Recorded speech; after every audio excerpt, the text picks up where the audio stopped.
Okay, I want you to picture something in your head.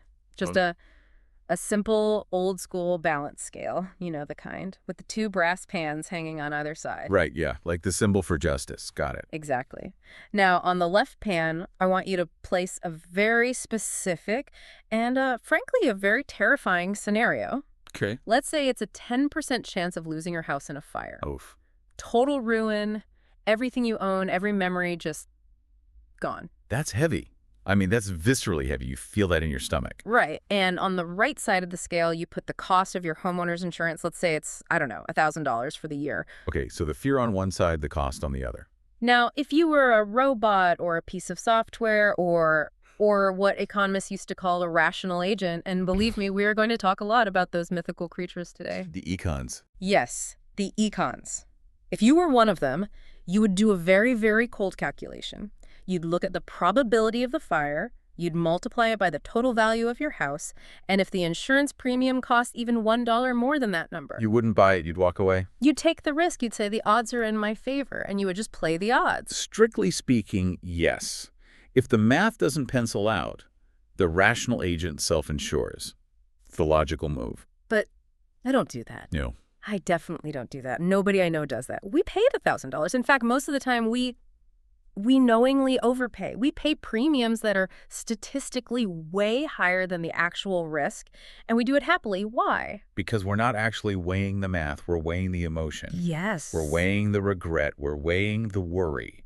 We're paying to get rid of the anxiety. Exactly. And that distinction, that massive chasm between the cold math of the universe and the hot, messy math of the human mind, that is what we are breaking down today. Welcome back to the deep dive. Hello again. Today, we are popping the hood on the human brain and looking at the strange, whirring machinery of how we actually judge risk, how we value things, and how we make decisions. We are getting into a pivotal chapter on what are called decision weights and a framework known as the fourfold pattern. The fourfold pattern, it sounds like I don't know, a secret martial arts moves or something. It's surprisingly similar. I mean, if you don't know what's coming, it will absolutely knock you down. This is, and I don't think this is an overstatement, arguably the most important part of Daniel Kahneman and Amos Tversky's work on prospect theory. Wow. It explains everything. It explains why you buy a lottery ticket when you know it's a bad bet, and it explains why generals will keep fighting a losing war long, long after they should have surrendered. And the really scary part, as I was going through the source material again, it just clicked for me. It explains why when things are already going badly for you, your brain will almost always try to convince you to do the one thing that could make them infinitely worse. It's the psychology of the cornered animal. You do irrational things when your back is against the wall. So before we get to, all the impending doom, let's start with the basics of how we judge anything at all. The source material opens up with this really fundamental idea they call global evaluation. Right. And this is just, it's a core part of being human. Yeah. We are constantly, automatically running these evaluations on everything we see. Our system one, our fast, intuitive brain, is basically an evaluation machine. That's its primary job. And the example they use is so perfect, so relatable. Assessing a car? Sure, yeah, you're in the market for a new car. You're looking at what gas mileage, the comfort of the seats, how it looks, the brand's reliability. Now, if I were that spreadsheet-brained econ I mentioned earlier, I would have some kind of weighted formula, right? I'd say, okay, gas mileage is worth 30% of the final score, comfort is 20%. I'd plug in the numbers for each car, and boom, out pops a utility score. I buy the one with the highest number. But that's not what happens, is it? Not in the real world. Not even close. I look at the car and I say, okay, yeah, the gas mileage is great, that's responsible, but have you seen the stitching on these leather seats? And look at the way the dashboard lights up when you start it. And suddenly the cool dashboard isn't just like 10% of the score, it's the whole reason I'm buying the car. Your brain isn't running a formula. It's assigning weights to those characteristics on the fly. And those weights aren't stable. They're not fixed. They shift based on emotion, on what's salient, on what grabs your attention in that moment. This source makes a really funny comparison here. It's like judging a potential son-in-law. Yes, this was a great analogy. Really drives the point home. So you're a parent, right? You're meeting the guy your daughter's bringing home for the first time. You have a mental checklist. Is he rich? Is he handsome? Is he, most importantly, reliable? And maybe In your rational mind, you've decided reliable should get a weight of 10 and handsome gets a weight of like 2. Because handsome fades, Yeah. but reliability pays the mortgage and shows up when the car breaks down. That's the rational parent speaking. That's the rational parent. But then you meet him, and he's charming. He's got this great smile. He laughs at your terrible jokes. He brought a nice bottle of wine. And your system one, your gut, just says, I like this guy. Yeah. And in that instant, handsome and charming suddenly gets a weight of 50. And reliable, it gets pushed way into the background. You're not even thinking about it anymore. And here's the critical piece of that. This weighting process is almost entirely automatic. It's unconscious. We have this illusion that we are these impartial judges, carefully balancing the scales in our minds. But most of the time, we're just observers.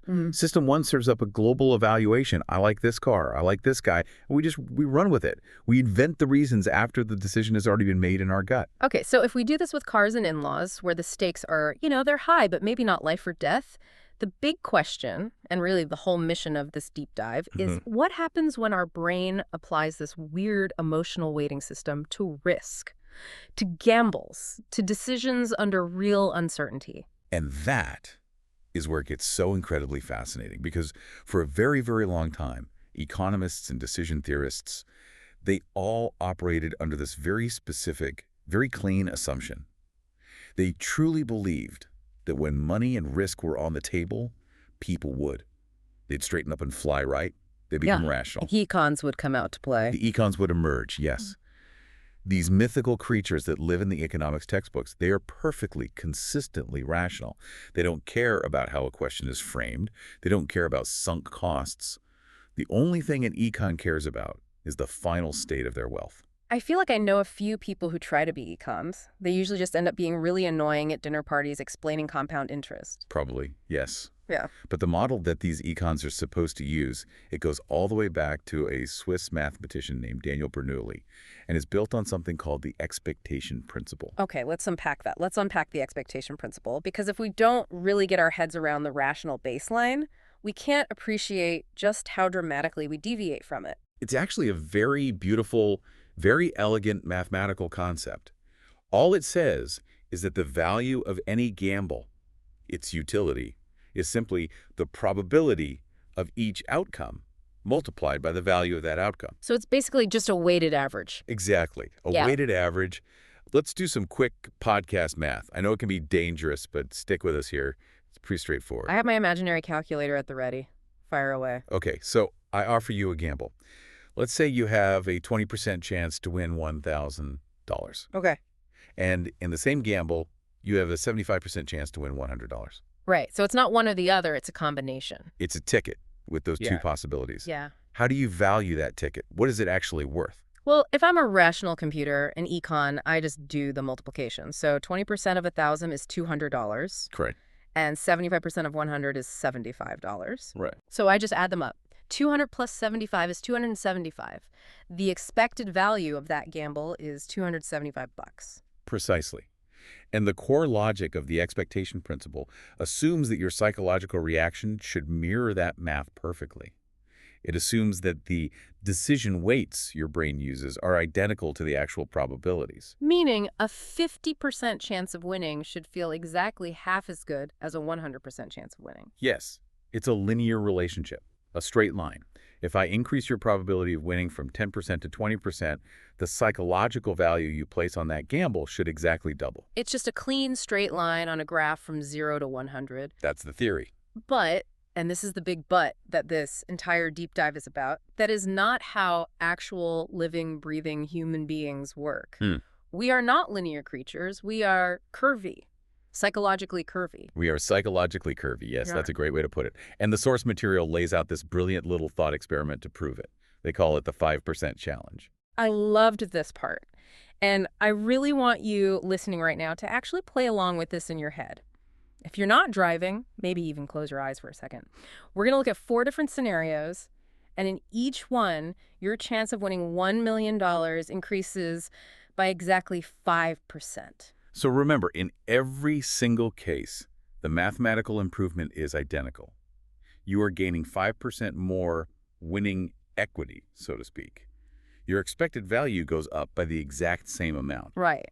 but I want you to feel the psychological weight of each one. Okay. Your chance of winning $1 million goes from 0% to 5%. Okay, let that one sink in. From impossible to possible. Scenario B, your chance goes from 5% to 10%. Just a little bump up. Scenario C, your chance goes from 60% to 65%. Right in the middle of the probability range. And finally, scenario D, your chance goes from 95% to 100%. From almost certain to a sure thing. Okay. Now remember, mathematically, according to Bernoulli and the entire foundation of rational choice theory, these are all identical improvements. 5% is 5% is 5%. The jump in utility should be the exact same in every single step. But just be honest with yourself. Does scenario B going from 5 to 10% feel anything like scenario A going from 0 to 5%? Not even in the same universe. Scenario A is pure magic. It is magic. It's a phase transition. 0 to 5%. Mm-hmm. That is the creation of hope from nothing. Yeah. You have gone from impossible to possible. Yeah. That is a qualitative change. It's not just a quantitative one. Exactly. Before you had that 5%, you had nothing. No chance. It wasn't even worth thinking about. After that 5%, you have a dream. You have a lottery ticket. That 5% carries this enormous, disproportionate emotional weight. And we call this the possibility effect. And then look at the other end of the spectrum, scenario D, 95 to 100%. That one is also huge, but for a totally different reason. There, you're going from risk to certainty. You're not creating hope. You're eliminating fear. You're eliminating the anxiety of that 5% chance of failure.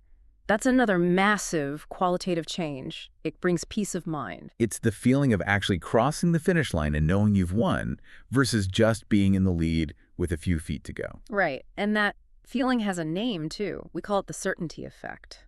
But what about those ones in the middle, going from 5 to 10%, or 60 to 65%? They're just numbers. A wasteland of emotional indifference. It's so true. I mean, think about it. Going from 5% to 10% doubles your chances of winning. Mathematically, that's a gigantic improvement. But psychologically, does it feel like the ticket is now twice as valuable to you? No. It just feels like, slightly better odds, I guess. It's just more maybe. This is the exact point where the entire rational model just shatters. We don't weight probabilities in a straight line. We overweight the edges, the impossible becoming possible and the probable becoming certain. Those are the two events that light up our brains like a Christmas tree. And this leads us to dive deep into those two effects because they are the engine for so much of our seemingly irrational behavior. Let's start with the possibility effect. That's the 0 to 5% jump. The lottery effect. That's what I call it in my head. That's the perfect name for it because it explains why lotteries exist. We overweight tiny probabilities. You know, people often make that joke that the lottery is a tax on people who are bad at math. Which is, a bit condescending, and it kind of misses the whole point. It really does. Because if you look at it through the lens of the possibility effect, buying a lottery ticket is actually a perfectly rational purchase of an emotional state. Unpack that a little. That's interesting. Well, think about it. If I don't buy a ticket, my chance of winning the Powerball is 0. My weekend is just a normal weekend. I'm thinking about bills, chores, whatever. The baseline of reality. Baseline. Now, if I buy a $2 ticket, my chance of winning is, what, 1 in 300 million? Mathematically, that is indistinguishable from 0. It's basically 0. Correct. But psychologically, it is non-zero. And for the next 3 days, until the drawing on Saturday night, I get to fantasize. I can mentally spend that money. I can clip my job in my head a dozen times. I can plan the vacation. For $2, I am buying the right to dream. That's a fantastic way to put it. You are not buying a financial instrument with a positive expected return. You're buying a dopamine hit. You're buying a fantasy. And the possibility effect says that the psychological switch from 0 to non-zero is worth far more to us than the negative 50 cents of expected value of the ticket. Exactly. We happily pay a premium for the dream. Yeah. But this also applies to bad things, right? It's not just about winning money. Yes. And the loss side of the possibility effect is arguably even more powerful, more primal. This is where we get into the psychology of terrorism or fears of rare diseases or freak accidents. Well, as part of the source was really intense. It brings up the risk of an amputation during surgery. Yes. Imagine a loved one is going into a major surgery. If the doctor comes out and says, look, there's a 5% risk of amputation, how does that feel? It just stops your heart. It's all you can think about. It's terrifying. It consumes you. Now, what if the doctor says, good news, we've done a new procedure and we've managed to reduce the risk from 10% down to 5%. You're relieved, of course, but you are still terrified. Right. The nightmare's still on the table. The nightmare is still alive.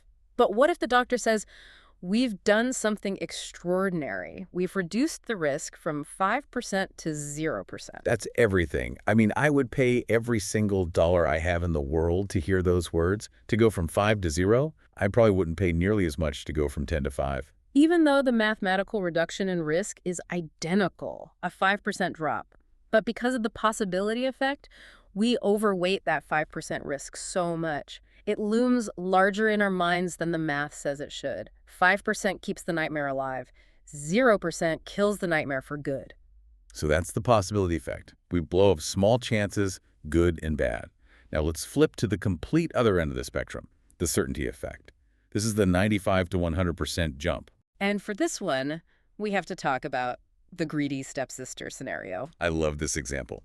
It plays out like a cheesy daytime soap opera, but it's so effective. It is so vividly descriptive of the psychological pressure. Okay, so picture this. You, our listener, have just inherited $1 million.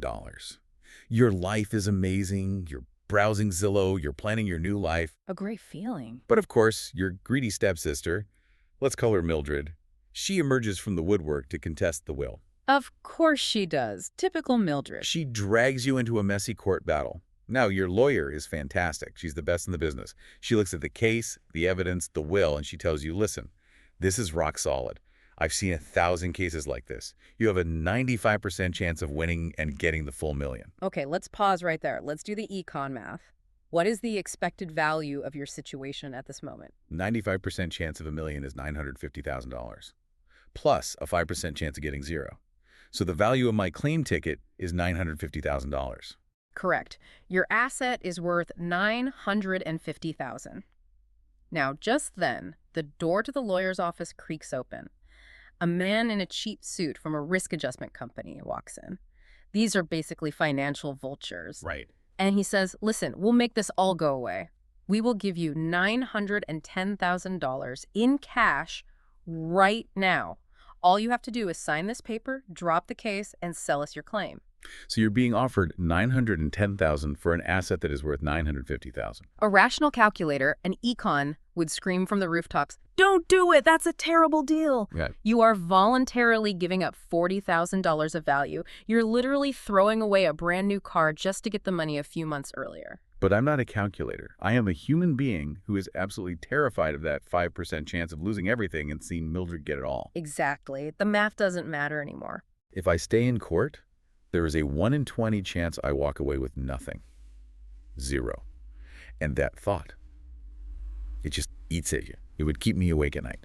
So what do most people do? They take the $910,000, they pay a $40,000 anxiety premium just to be able to sleep well at night. The certainty effect dictates that we underweight outcomes that are merely highly probable compared to outcomes that are 100% certain. We crave that certainty so badly that we will sell our potential upside at a massive discount just to get it. And the source points out this isn't just a thought experiment. There was an entire industry built on this exact psychological quirk, structured settlement. It's my money and I need it now. Yes.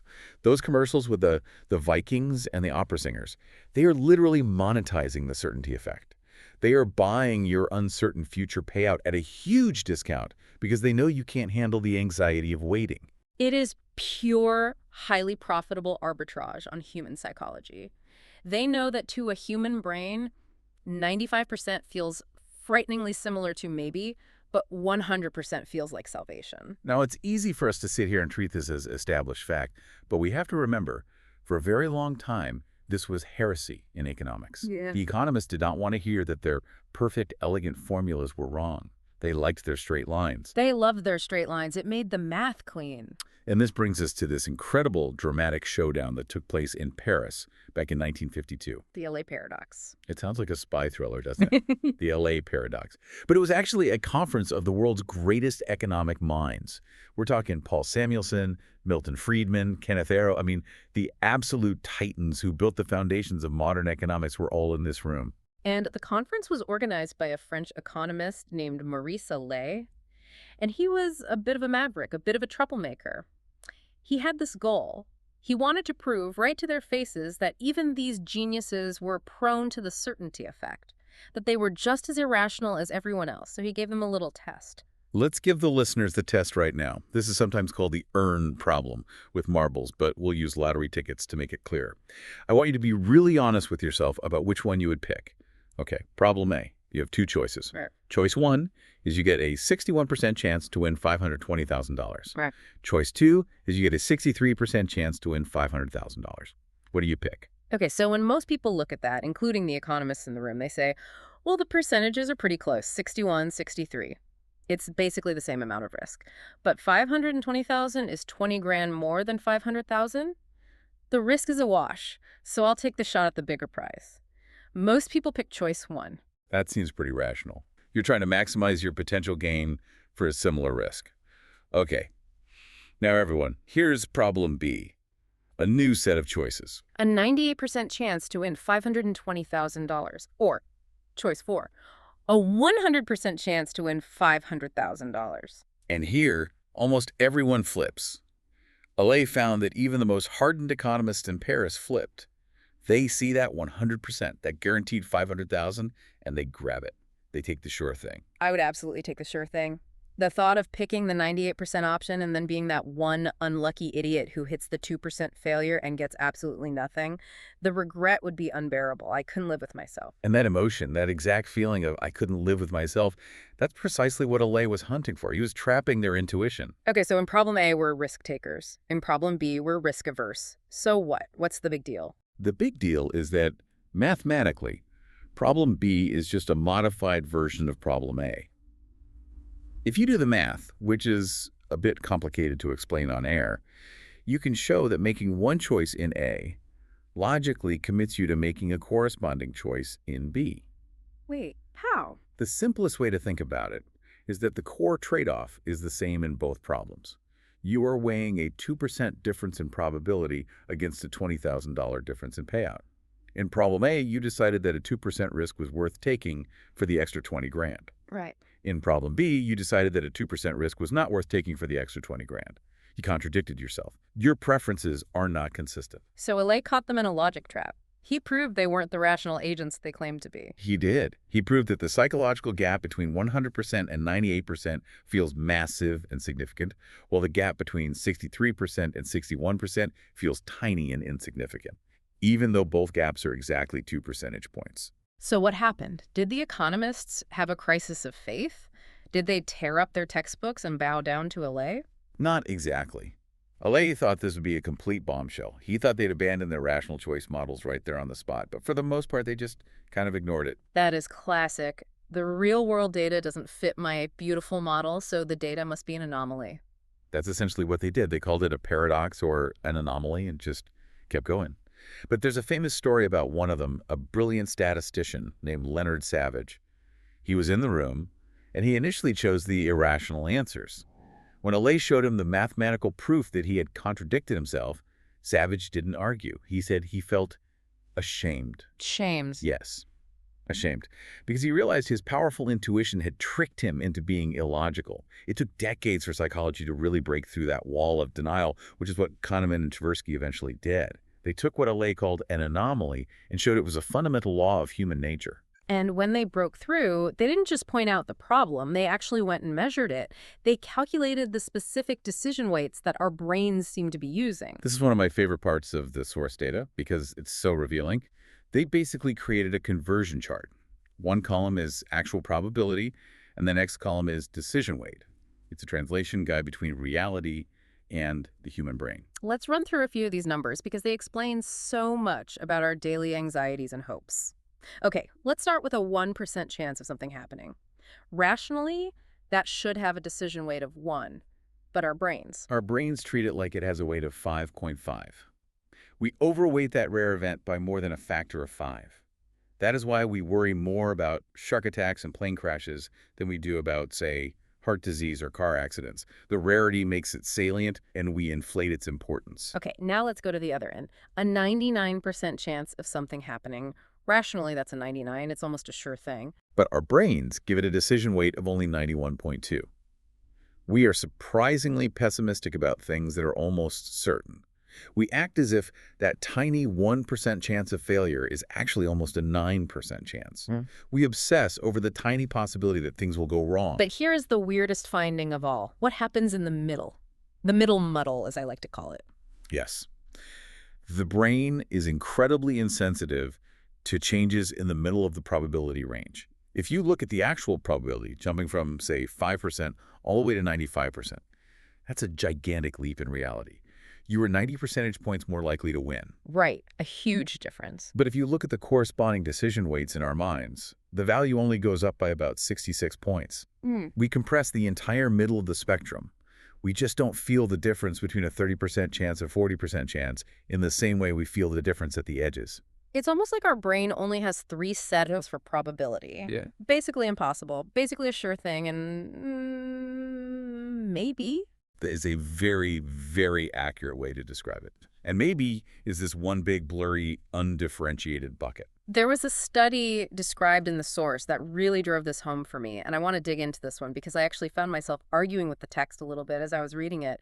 It's the insect spray experiment. Oh, this is a classic. A Okay. beautiful, clean illustration of the real-world cost of the certainty effect. So researchers went to a group of parents and they asked them about buying a safer version of a common bug spray.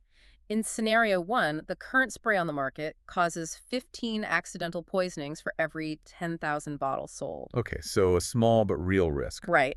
Then they offered them scenario 2, a new, more expensive spray that causes only 5 poisonings per 10,000 bottles.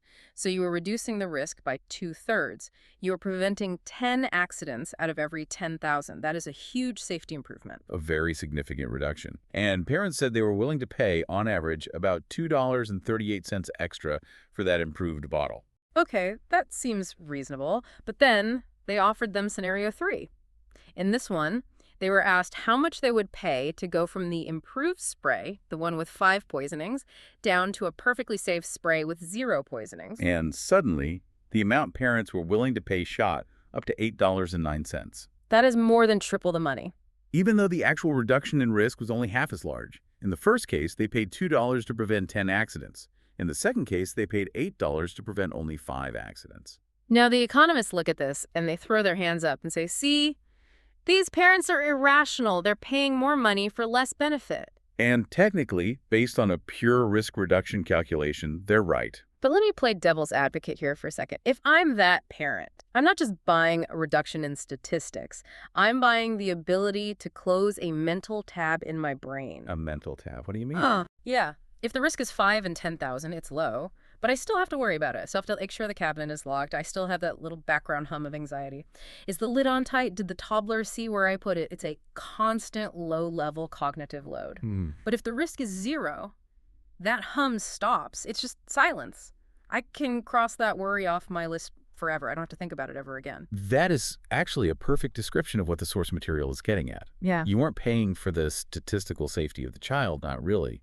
You were paying for the removal of your own anxiety. You're buying peace of mind. But my question is, isn't that rational? Anxiety has a real biological cost. It burns glucose. It raises cortisol. It keeps you up at night. Why is it irrational to pay money to remove a real, tangible source of stress? It's a great question. And the answer is that it is perfectly rational for you as an organism seeking comfort and well-being. It makes total emotional sense. But here's the problem, and this is why the economists get so worked up about it. It can be deeply irrational for you as a household budget manager. How so? Because your resources are finite. You only have so much money. And if you spend all of it eliminating tiny microscopic risks just to close tabs, paying huge certainty premiums for that last 1% of safety on every product, you run out of money for the things that pose a big real risk. If you spend an extra $8 on the perfectly safe bug spray, maybe that's $8 you don't have to replace the bald tires on your car. And the bald tires are a much, much, much bigger risk to your family's safety than the bug spray ever was. Oof. Okay, that hits home. So you're saying we misallocate our safety budget. That's the tragedy of the certainty effect.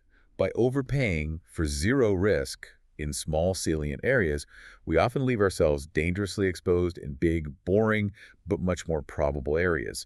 We prioritize peace of mind over actual statistical safety. That is a crucial distinction. The difference between peace of mind and actual safety, they are not the same thing. Not at all. Okay, so we have the possibility effect, where we blow up small risks.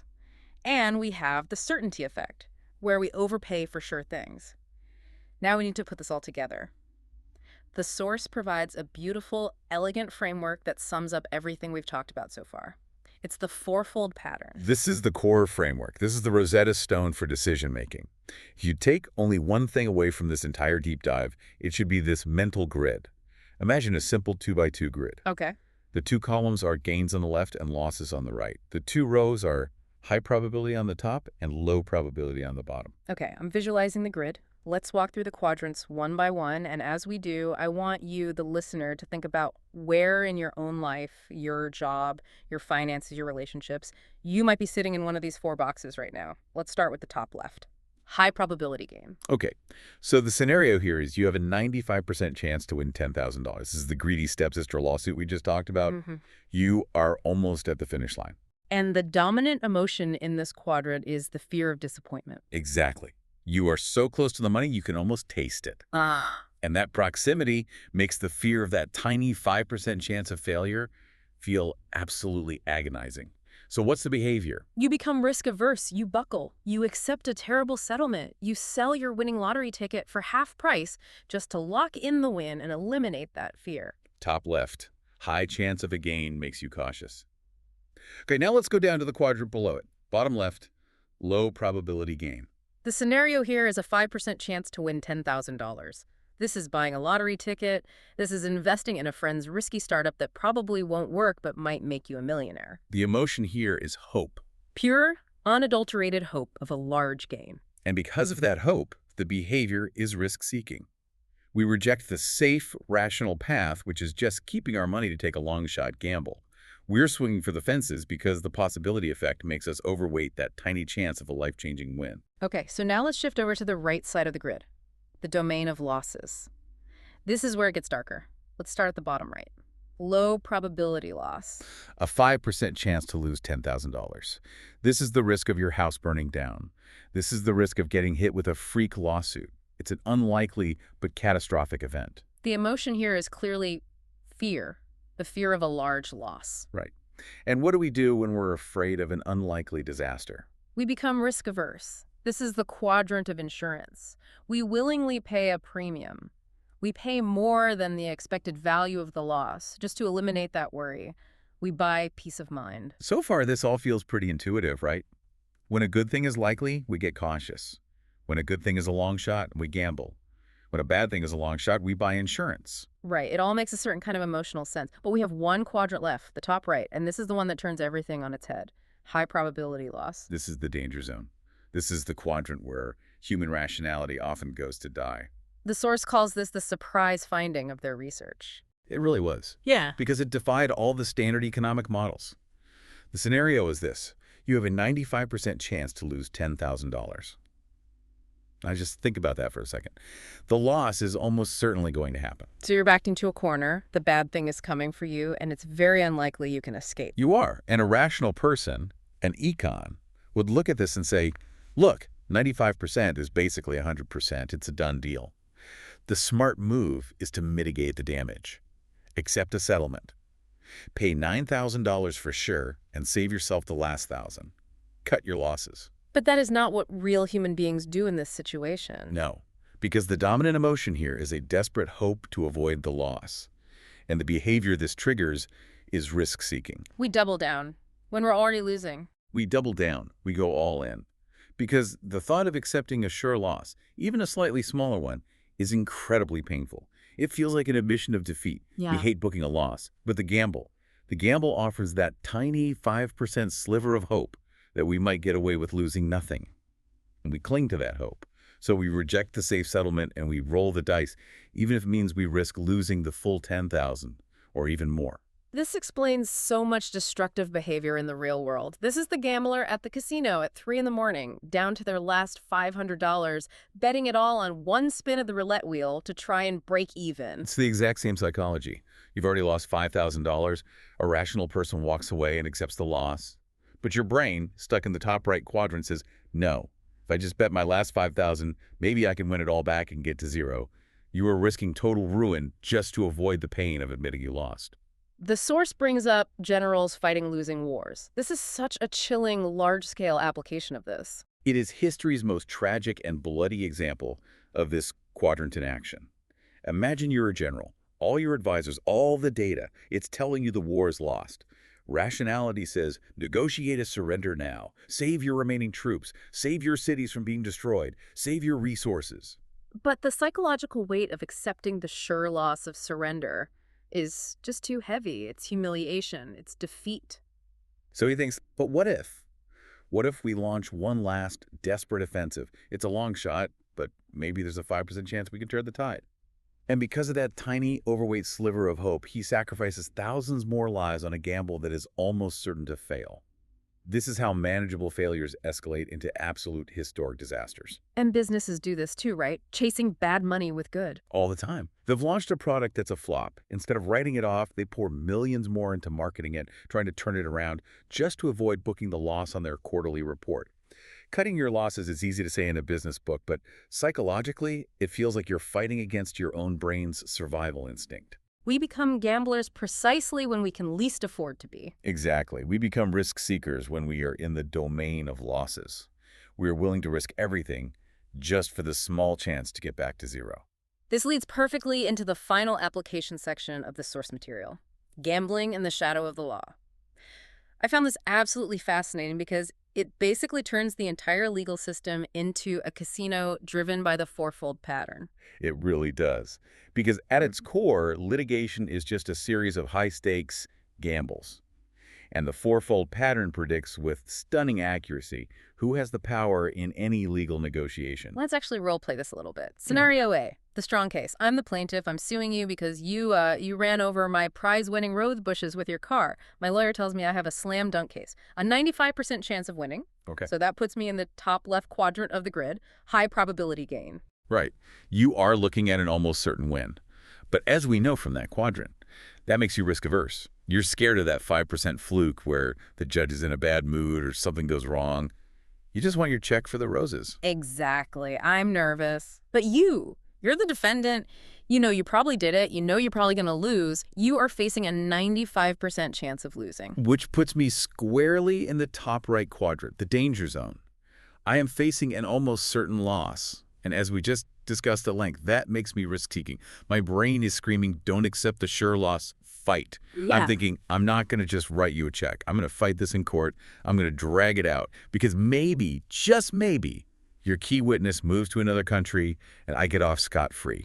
So in this negotiation, you, the defendant who is clearly in the wrong, you're the aggressive one. And I, the plaintiff with the winning hand, I'm the scared one. Which means I have all the leverage. Even though you have the winning case, you are psychologically primed to accept a settlement for far less than the case is actually worth, just to get the certainty of a payout. I can lowball you because I know you're terrified of risk, and I, the desperate one, am willing to gamble. That is absolutely wild.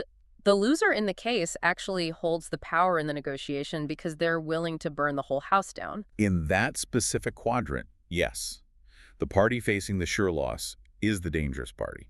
But now, let's flip it. Let's look at scenario B, frivolous litigation. Okay, so now I'm a nuisance plaintiff. I have a tiny 5% chance of winning a huge verdict. Let's say I slipped on a single, undocumented grape in your giant grocery store and I'm suing you for $1 million. My case is a lottery ticket. So now you are in the bottom left quadrant, low probability gain. Right, I'm just buying a ticket. And that makes me risk-seeking. I'm aggressive, I'm bold, I'm swinging for the fences because I have almost nothing to lose and a life-changing amount to gain. And I, the owner of the grocery store chain, am now facing a 5% chance of a massive catastrophic loss. A $1 million verdict could ruin my reputation. It's an unlikely disaster. That puts me in the bottom right quadrant, insurance territory. You're terrified of that low probability loss. Exactly. That makes me risk-averse. I just want this headache to go away. The last thing I want is to risk a $1 million loss, no matter how unlikely. So in this scenario, the frivolous plaintiff, the person with the objectively terrible case, has all the leverage. Exactly. And this is why you see large corporations settling nuisance lawsuits all the time, even when they know they would probably win in court. They're paying a certainty premium to make the small risk of a huge disaster disappear. The plaintiff gets paid off, not because their case has merit, but because the defendant is psychologically buying insurance. It's just amazing how the abstract math of the fourfold pattern maps so perfectly onto the messy reality of human negotiations. It's not about who is right or wrong, it's about who is afraid. It's not about who is right, it's about who is afraid. That should be embroidered on a pillow in every mediator's office in the country. But this brings us to the final and kind of sobering point of this entire deep dive, the aggregate cost of all this. Because while these feelings, this fear, this hope, are natural and human, they are also incredibly expensive. They're very, very expensive on a societal level. The source material uses the brilliant example of a large recurring player, like the city of New York. Imagine the city's legal department faces 200 frivolous lawsuits every year. Each one is a nuisance suit, with only a 5% chance of costing the city $1 million. Okay, so if the city acts like a perfectly rational econ, if they're a cold-blooded calculator, what should they do? They should fight every single one of them. Take them all to court. If they fight 200 cases, statistically, they will win 190 of them and pay nothing. They will lose 10 of them. 10 losses times $1 million each is a total cost of $10 million for the year. Correct. $10 million. Now, what's the alternative? What if the city's lawyers act like humans? What if the city attorney is risk-averse and decides to settle every single case just to avoid the small risk of a big, embarrassing verdict on the news? Let's say they can settle each nuisance suit for $100,000, which seems like a bargain compared to a potential $1 million loss. It feels cheap, but you have 200 of them. 200 cases times $100,000 each is $20 million. Wow. So by acting human and being risk-averse, the city's taxpayers end up paying double. Exactly. Deviating from the expected value to buy peace of mind is a luxury tax. And when you're an organization that plays the game over and over, that tax adds up to a fortune.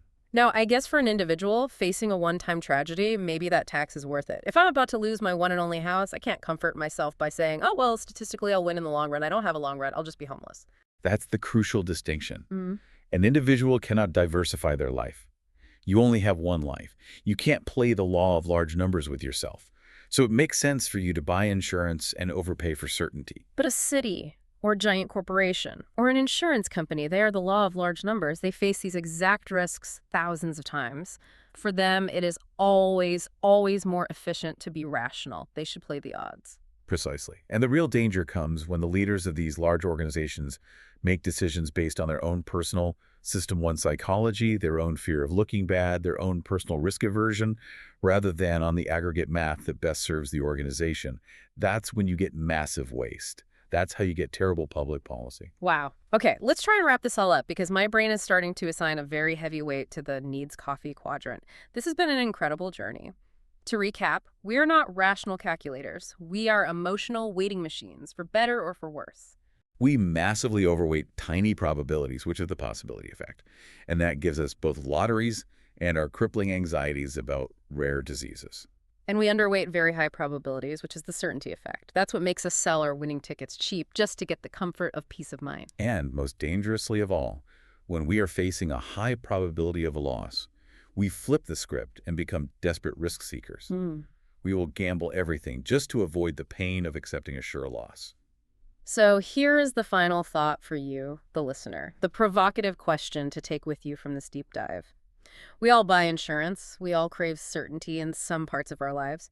But I want you to ask yourself, where in your life are you paying a certainty premium that you don't actually need to pay? Yeah. Are you settling for a safe but unfulfilling job or a safe relationship or a safe investment because the 5% risk of failure feels like 50% in your mind?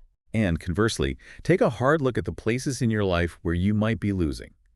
Maybe it's a bad investment that's underwater, or a project at work that just isn't working, or a personal goal that's failing. Are you doubling down?